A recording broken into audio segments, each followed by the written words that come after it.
शर्मा नामक ज्ञानी ब्राह्मण रहता था। का नाम लीलावती था। उसके महापराक्रमी 7 पुत्र।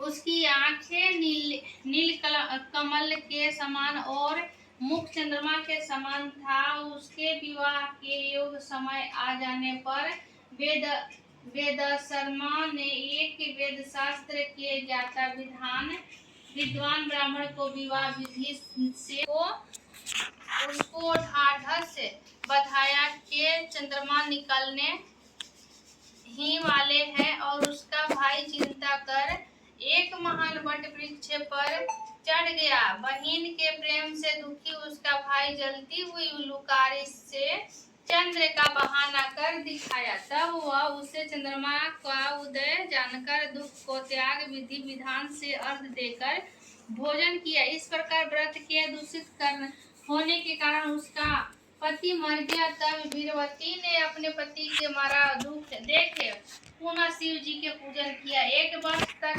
निराहार व्रत किया। वर्ष के समाप्त होने पर करवा चौथ का व्रत फिर भौजाइयों ने किया और पूर्वोक्त विधि विधान से वीरवती ने भी व्रत किया। तब उसी दिन देव कन्याओं के साथ इंद्रियों वहां करवा चौथ व्रत करने के लिए स्वर्गलोक से आई और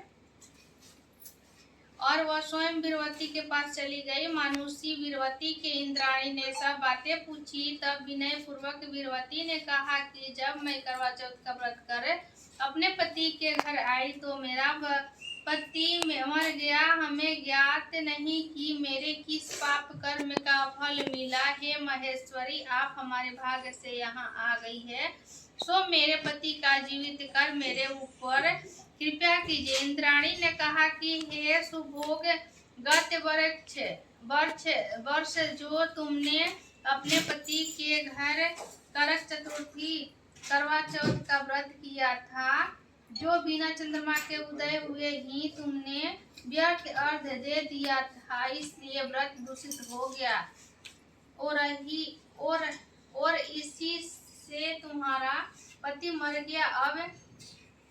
अब इस समय रत्न से इस करक चतुर्थी करवा चौथ का व्रत करो। इस व्रत का प्रभाव से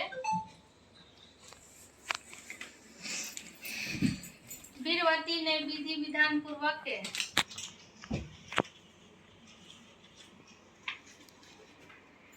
करवा चौथ का व्रत किया। इस प्रकार उसके व्रत करने से इंद्राणी ने पसंद हो जल के द्वारा करवा चौथ किस प्रकार का व्रत है तथा उसका क्या विधान है और पहले किसने किया। और शंकर जी बोले, हे पार्वती, रत्न विभूषी 4 दीवारियों से घिरे स्वर्ण से व चांदी के खौनों से भरे विघ्न पुरुषों के सुसेवित लोगों को वश में करने वाली दिव्य स्त्री से सौभाग्य मान जहाँ वेद ध्वनि हो रही है ऐसे स्वर्ग से भी जो बतलाया था। हे बारारोहे, उसी करक चतुर्थी व्रत करवा चौथ नामक व्रत को मैं कहता हूँ।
आके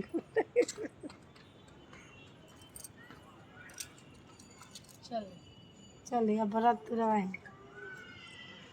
दादी